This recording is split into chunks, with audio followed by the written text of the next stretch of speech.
Hello HSC 24 batch, আশা করি সবাই ভালো আছো, সুস্থ আছো। হিসাব বিজ্ঞানে কিছু জিনিস আমাদের খুব জ্বালাপোড়া করে, খুব মুশকিলে ফেলে দেয়। আসলে আমরা জিনিসগুলো বুঝি না বা আমরা ঠিক সেভাবে আসলে ধরতে পারি না এই জিনিসগুলো। এর মধ্যে কিছু জিনিস আছে যেগুলো আমরা একদমই বুঝতে চাই না, বা যেহেতু এইচএসসিতে আমরা খুব একটা এই জায়গাতে এফোর্ট দেই না, এই জিনিসগুলো আমি বুঝি না।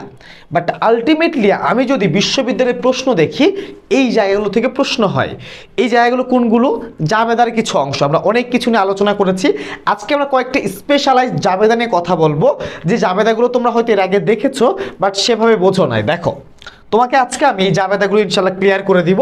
তুমি আমাদের সাথে একটু থাকো, দেখো আজকের পরে এই জাবেদাগুলো নিয়ে তোমার কোনো প্রবলেম হবে না। প্রথম জাবেদা কি বলছে দেখো, আদায়ের জন্য ব্যাংকে জমাকৃত চেক প্রত্যাখ্যাত হয়েছে। অর্থাৎ আমি একটা চেক ব্যাংকে জমা দিছি, ব্যাংক ওই চেকের টাকা আদায় করে নাই। সো ব্যাংকে যখন আমি চেকটা জমা দিয়েছি, তখন আমি কি করেছিলাম সেটা যদি আমি বুঝতে পারি, সেটা যদি আগে চিন্তা করতে পারি, সেক্ষেত্রে তোমার কাছে এই ধরনের ম্যাথ বা এই ধরনের যে জাবেদাগুলো আছে সেগুলো খুব সহজেই সমাধান করা সম্ভব। দেখো, আমরা যখন ব্যাংকে টাকা জমা দিছিলাম, তখন আমরা কি করি? যখন আমি ধরো ব্যাংকে টাকা জমা বা চেক যখন জমা দিয়েছি, আমরা ব্যাংকে কি করলাম? প্রথমে যে কাজটা করেছি, দেখো ব্যাংকে আমরা চেক জমা দিয়েছি। প্রথম কথা হচ্ছে, আমি যে চেকটা প্রত্যাখ্যাত হয়েছে, এই চেক প্রত্যাখ্যাত হওয়ার আগে আমি কি করেছি? ব্যাংকে আমি কিন্তু চেকটা জমা দিয়েছি, ব্যাংকে চেক জমা দিয়েছি। চেক যখন জমা দিয়েছি তখন আসলে কি করেছি সেটা আগে আমাকে ভাবতে হবে। ব্যাংকে যখন চেক জমা দিয়েছি, আমি ভেবেছিলাম ব্যাংক আমার টাকাটা আমার অ্যাকাউন্টে যোগ করবে, যার কারণে আমি যে বইটা সংরক্ষণ করি, ব্যাংকের যে বইটা আমি নিজে সংরক্ষণ করি, আমি ব্যাংক হিসাব যেটাকে আমি বলছি, নিজে যে হিসাবটা রাখি, সেখানে আমি ভেবেছিলাম যেহেতু আমি চেকটা জমা দিয়েছি, ব্যাংক টাকাটা অ্যাড করবে। এই জন্য আমার হিসাব মতে আমি কি করেছিলাম? ব্যাংকের টাকা বৃদ্ধি করাইছিলাম। তার মানে আমি কি করেছিলাম? ব্যাংক জমা বৃদ্ধি করেছি, ডেবিট করেছি। দেখো, ব্যাংক জমা কি করছি ভাই? ডেবিট করেছি। এখন এই চেকটা কার কাছ থেকে পাইতে পারি আমি, বা কে দিয়েছিল আমাকে? অবশ্যই দেনাদার বা প্রাপ্য হিসাব। তখন দেনাদার আমার একটা সম্পদ, ওই ব্যক্তিটা আমাকে টাকা দিয়েছে, চেক দিয়েছিল, আমি ভেবেছিলাম তার কাছ থেকে পাওনাটা পরিশোধ হয়ে গেছে, আর টাকা পাবো না, বা আর তার কাছে কোনো আমার লেনদেনের বাকি কিছু থাকলো না। তাহলে সেই জিনিসটা আমাদের কি হলো? কমাই গেল। আমাদের দেনাদার কি ছিল? সম্পদ। সম্পদ কমলে কি হয় ভাই? সম্পদ কমলে ক্রেডিট হয়, যার কারণে আমরা কি করছি? দেনাদার ক্রেডিট করছে। এটা আমরা যখন চেক জমা দিয়েছিলাম তখন করেছিলাম। এখন বলতেছে যে ব্যাংকে যে চেকটা জমা দিয়েছে, এই চেকটা ভাই ভুল, বা এই চেকে কিছু মিস্টেক আছে, ব্যাংক এই চেকের টাকা জমা আমার নিচ্ছে না, বা আমার অ্যাকাউন্টে এই চেকের টাকাটা অ্যাড করছে না। সেক্ষেত্রে আমি কি করব? যখন আমাকে চেকটা ফেরত দিবে, তাহলে আলটিমেটলি কি আমার ব্যাংকে টাকা জমা হয়েছে? না, আমি কিন্তু আমার বইতে কি করছি দেখো, এখানে টাকার পরিমাণ কত আছে আমি যদি একটু দেখাই, যে টাকার পরিমাণ দেখাচ্ছে ভাই 500 টাকা। আমার যখন হিসাব করেছিলাম আমি নিজে, তখন কিন্তু এই 500 টাকা আমি অ্যাড করে রেখেছিলাম। এখন যখন ব্যাংক আমার টাকা জমা করে নেয় অ্যাকচুয়ালি, তখন এই টাকাটা কি করতে হবে? কমাইতে হবে, নাহলে তো হিসাবে ভুল থাকলো, তাই না? যখন আমি কমাচ্ছি, সম্পদ যদি কমাইতে হয়, সম্পদ কি করতে হবে? ক্রেডিট করতে হবে। সম্পদ কি করতে হবে? ক্রেডিট করতে হবে। তাহলে এই যে ব্যাংক জমা সম্পদটা, কোন সম্পদটা ক্রেডিট করব? ব্যাংক জমা নামক যে সম্পদটা, সেটা ক্রেডিট করব। তাহলে ব্যাংক জমা ক্রেডিট করলাম।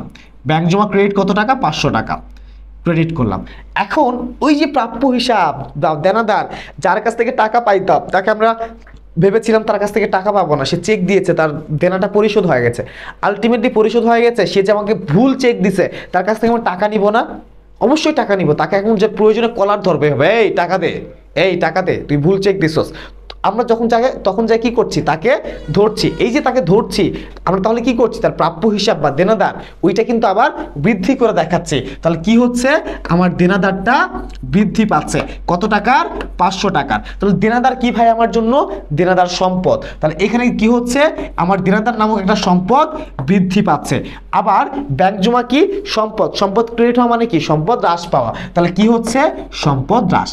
এই যে যখন একটা জমাকৃত চেক প্রত্যাখ্যাত হচ্ছে, তখন আমরা কি করছি? সম্পদ একবার বৃদ্ধি করছি, সম্পদ হ্রাস করছি।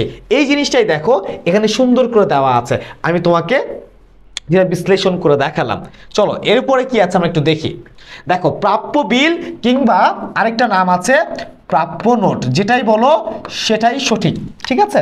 প্রাপ্য বিল বা প্রাপ্য নোট, ধরো আমি তোমার কাছ থেকে টাকা পাই, তোমার নাম সাদিক, সাদিকের কাছ থেকে আমি টাকা পাই, সাদিককে আর বিশ্বাস করতেছি না, বলতেছি ভাই তোমাকে বিশ্বাস করতেছি না, তুমি এখন রিটেন দিবা, লিখিত করে দিবা, লিখে দিবা। যখন লিখিত করে দিব তখন প্রাপ্য হিসাব বলি না, তখন সেটা কি হয়ে যায়, প্রাপ্য বিল হয়ে যায়। তাহলে প্রাপ্য বিল আমাদের জন্য কি, একটা সম্পদ।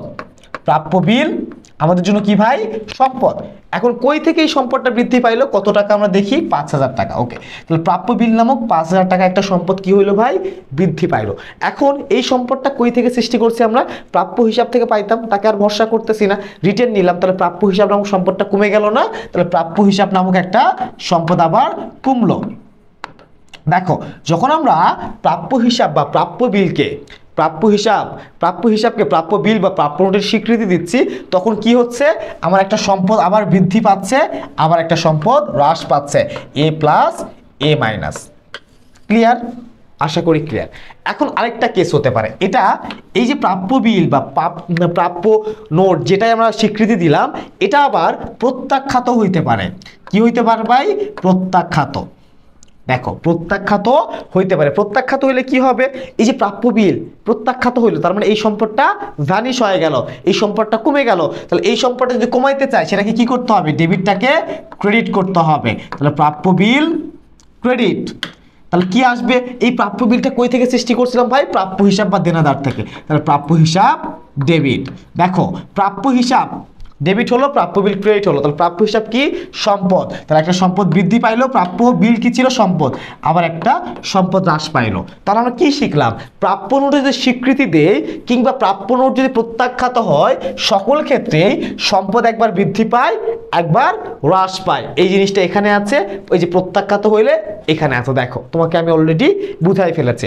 আমরা তো প্রাপ্য বিলের ক্ষেত্রে দেখলাম, প্রদেয় বিলের ক্ষেত্রে কি হবে, এই জায়গাটা এটা ফোকাস করার দরকার নেই, এখানে একটু মিস্টেক আছে। প্রদেয় নোটের ক্ষেত্রে সেম বিষয়। ধরো তুমি আমার কাছ থেকে টাকা পাও, তুমি আমাকে বিশ্বাস করতেছো না, কি করতেছো না, বিশ্বাস করতেছো না, বলতেছো জাফর ভাই আমাকে লিখিত দেন। আমি ভাই আপনাকে বিশ্বাস করি না, আমি আপনাকে বিশ্বাস করি না। তাহলে আমার কাছ থেকে যখন টাকা পাইতে আমি কি ছিলাম, প্রদেয় হিসাব। আমি এখন লিখিত দিব, লিখিত দিলে আমি আর প্রদেয় হিসাব থাকবো না, আমি কি হয়ে যাব, প্রদেয় বিল বা নোট। তাহলে প্রদেয় বিল বা নোট কি হচ্ছে, প্রদেয় বিল বা নোট, এটা আমাদের কি একটা দায় না। তাহলে প্রদেয় বিল বা নোট যখন একটা দায় সৃষ্টি হচ্ছে, দায় বৃদ্ধি পাচ্ছে, দায় বৃদ্ধি হলে কি হচ্ছে ভাই, ক্রেডিট হচ্ছে। এখন তাহলে হ্রাস পাইলো কোনটা, ওই যে আগে প্রদেয় হিসাব আমি ছিলাম সেটা হ্রাস পেয়েছি। একটা দায় হ্রাস পাইলে কি হয়, দায় হ্রাস পাইলে ডেবিট হয়। তাহলে কি হবে, আমাদের প্রদেয় হিসাবটা কি হবে, ডেবিট হবে। তাহলে যখন আমরা প্রদেয় বিলের স্বীকৃতি দিচ্ছি, তখন কি হচ্ছে, প্রদেয় হিসাব নামক একটা দায় হ্রাস পাচ্ছে, তাহলে দায় হ্রাস পাচ্ছে এবং প্রদেয় বিল বা প্রদেয় নোট নামক একটা দায় আবার বৃদ্ধি পাচ্ছে, এল প্লাস এল মাইনাস। আবার ধরো প্রত্যাখ্যাত হলো, এখন আমরা কি বলছি ভাই, এটা আমার প্রত্যাখ্যাত হয়েছে।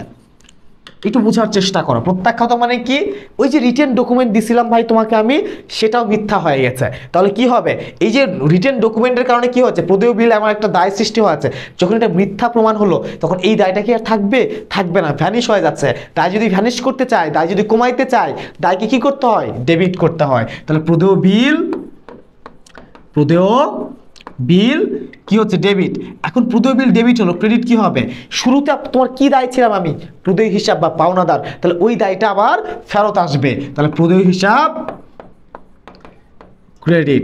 এক্ষেত্রেও কি হলো, প্রদেয় বিল নামক একটা দায় হ্রাস পাইলো, প্রদেয় হিসাব নামক একটা দায় বৃদ্ধি পাইলো। দেখো, প্রদেয় বিল প্রদেয় নোট যখন স্বীকৃতি দিচ্ছি, দায় বৃদ্ধি দায় হ্রাস, আবার প্রত্যাখ্যাত হইলেও কি হচ্ছে ভাইয়া, দায় বৃদ্ধি দায় হ্রাস হচ্ছে। ওকে, এটা পরের স্লাইডেই আছে।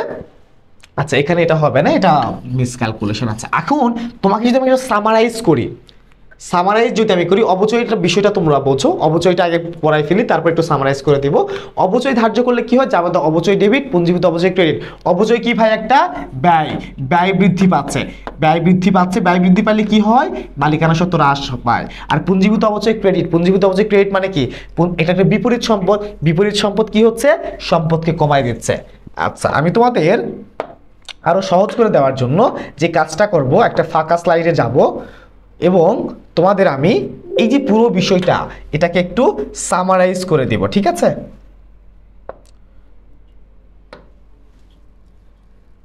স্লাইড শোতে যাব, আমরা কারেন্ট স্লাইডে যাব। ওকে, দেখো একটু খেয়াল করো, তোমাকে একটু সামারাইজ করে দিই। দেখো, ব্যাংকে জমা, এটা মুখস্থ করবা। যারা ওইটা বোঝো না, তোমরা চাও যে মুখস্থ, তোমরা খুব এক্সপার্ট, তোমরা এটা কাজ করবা, এইটা মুখস্থ করবা। ব্যাংকে জমাকৃত চেক প্রত্যাখ্যাত, কিংবা আমরা কি বলতে পারি, এরপরে আমরা বললাম প্রাপ্য বিল বা নোটে স্বীকৃতি, অথবা প্রাপ্য বিল বা নোট প্রত্যাখ্যাত। এগুলো যখন আমরা বলছি, এগুলো আসলে ইফেক্ট কি হচ্ছে, এগুলোর ইফেক্ট হচ্ছে একবার সম্পদ বৃদ্ধি পায়, সম্পদ বৃদ্ধি, আবার সম্পদ হ্রাস, এই তিনটার একটা ইফেক্ট, সেটা কি, সম্পদ বৃদ্ধি, সম্পদ হ্রাস। তোমরা যারা মুখস্থতে এক্সপার্ট, তোমরা এটা পড়ে ফেলবা।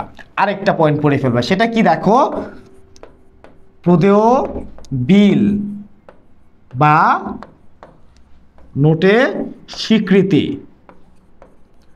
স্বীকৃতি, প্রদেয় বিল বা নোট প্রত্যাখ্যাত যখন হবে, তখন প্রভাব কি দেখবো আমরা, দায় হ্রাস, দায় বৃদ্ধি। যখন একটা সম্পদ হ্রাস হচ্ছে, বৃদ্ধি হচ্ছে, তখন আমাদের উদ্বৃত্ত পত্রের বা হিসাব সমীকরণের যোগফলের কোনো পরিবর্তন হয় না। যোগফল কেমন থাকে ভাই, অপরিবর্তিত, অপরিবর্তিত। সেমভাবে যখন একটা দায় বৃদ্ধি কিংবা দায় হ্রাস হয়, সেক্ষেত্রে আমাদের কি থাকে, যোগফলটা অপরিবর্তিতই থাকে। যারা একটু মুখস্থ করতে চাও, মুখস্থতে এক্সপার্ট, তোমরা এটা পড়ে ফেলবা, একদম ক্লিয়ার হয়ে যাবে। আর যারা একটু ভালো বুঝতে পারো, মুখস্থ করতে চাও না, তারা কি করবা, আগের পয়েন্টগুলো একটু ভালো করে বুঝবা, তাহলেই পড়া শেষ। এরপরে কি আছে দেখি, তোমাদের জন্য অলরেডি কিন্তু আমাদের টার্গেট ডিউ সি ইউনিটের যে ব্যাচ, সেটা লঞ্চ হয়ে গেছে অলরেডি, 1 সপ্তাহ ক্লাস হয়ে গেছে, যেখানে আমরা বাংলার জন্য, এখানে আমি একটু তোকে বাড়াই দেই, বাংলার জন্য আমরা 50টা ক্লাস নিব, বাংলার জন্য আমরা 50টা ক্লাস নিব, আমরা ইংরেজির জন্য 50টা ক্লাস নিব, হিসাব বিজ্ঞানের 30টা ক্লাস নিব, ব্যবসা সংগঠনের এখানে 15টা না, সবগুলোতে 25টা করে ক্লাস নিব। এগুলো যেগুলো দেখতে পাচ্ছ, আর বেশি ক্লাস নিব, 25টা করে। আমরা তোমাদের প্রমিস যেটা করছি, সেটা আমরা তোমাকে দিব, এবং ফাইনাল মডেল টেস্ট থাকবে 20টা। তোমরা যারা এই কোর্সটা কিনবা, এই কোর্সটা যদি কিনো, এর সাথে তোমরা ঢাকা ইউনিভার্সিটি কোর্সের সাথে তোমাদের জিএসটির যে যাদের প্রিপারেশন নেওয়ার ইচ্ছা আছে, সেই সাথে রাজশাহী ইউনিভার্সিটি, এরপরে ধরো যে চিটাগাং ইউনিভার্সিটি, এরপরে জাহাঙ্গীরনগর ইউনিভার্সিটি, সবগুলোর প্রিপারেশন কমপ্লিট হয়ে যাবে। শুধু তাই নয়, তোমরা যারা এই কোর্স কিনবা, যারা গ্রুপ পরিবর্তন করবা, তাদের জন্য বি ইউনিটের যে কোর্সটা আছে, সেটা একদম ফ্রিতে করে দিব, যেটার মূল্য কিন্তু 3000 টাকা। সেই 3000 টাকার একটা কোর্স তোমরা একদম ফ্রিতে পেয়ে যাচ্ছ। সো এত কিছু পাচ্ছ মাত্র কত টাকায়, 3000 টাকায়। যারা এখনো ভর্তি হও নাই, দ্রুত ভর্তি হয়ে যাও, কারণ আমাদের কোর্স কিন্তু চলমান। তোমরা ভাবছো যে ভাই আগের ক্লাসগুলো তো শেষ, কোথায় পাবো, অলরেডি ক্লাসগুলো আমাদের রেকর্ডের আছে, রেকর্ড ক্লাসগুলো তুমি দেখতে পারবা, যখন খুশি দেখে নিতে পারবা, আমাদের ওয়েবসাইটে যাবা, রেকর্ড ক্লাস যখন খুশি দেখে নিতে পারবা। একটু এমসিকিউর মাধ্যমে আমরা বোঝার চেষ্টা করি। দেখো, ব্যাংকে জমাকৃত চেক প্রত্যাখ্যাত, যখন ব্যাংকে জমাকৃত চেক প্রত্যাখ্যাত, আমরা কি দেখেছি ভাই, সম্পদ বৃদ্ধি, সম্পদ হ্রাস। কোথায় আছে, কোথায় আছে, এই যে দেখো ক নাম্বার। আমরা আর খুঁজতেছি না, এটা কোথাকার প্রশ্ন, চট্টগ্রাম বিশ্ববিদ্যালয়ের প্রশ্ন। এরপরে দেখি যে কোন লেনদেনটি হিসাব সমীকরণের যোগফলে পরিবর্তন করবে না। আমি বলেছি না যোগফলে পরিবর্তন করবে না, কোনটা, পাওনাদারকে চেকে পরিশোধ, এমন কিছু দেখেছি না, ঋণ পরিশোধ দেখেছি না, বিলের স্বীকৃতি, স্বীকৃতি হইলেই আমাদের কি হয়, পাওনাদার বিলের স্বীকৃতি, দায় হ্রাস, দায় বৃদ্ধি। যখন এই ধরনের কিছু কেস হচ্ছে, তখন বৃদ্ধি, আমাদের যোগফলে পরিবর্তন হচ্ছে না, আমরা যা পড়েছি তাই আসতেছে। দেখো, সো এই যে তুমি যদি এইভাবে পড়ো, আমাকে বলো, তোমাকে কেউ আটকাইতে পারবে, কেউ আটকাইতে পারবে না। বাট তুমি যদি না পড়ো, সেক্ষেত্রে তুমি আটকে যাবা। তোমাদের এভাবে পড়াচ্ছি আমরা, প্রতিনিয়ত প্রত্যেকটা পয়েন্ট ধরে ধরে পড়াচ্ছি। তোমরা যারা এখনো ভর্তি হও নাই, নিঃসন্দেহে দ্রুত ভর্তি হয়ে যাও, কারণ অনলাইনে এর চেয়ে বেস্ট সার্ভিস কেউ দিতে পারবে না, এটা আমি তোমাকে প্রমিস করে বলতে পারি। সবার জন্য শুভকামনা, ভালো থাকো, আল্লাহ হাফেজ।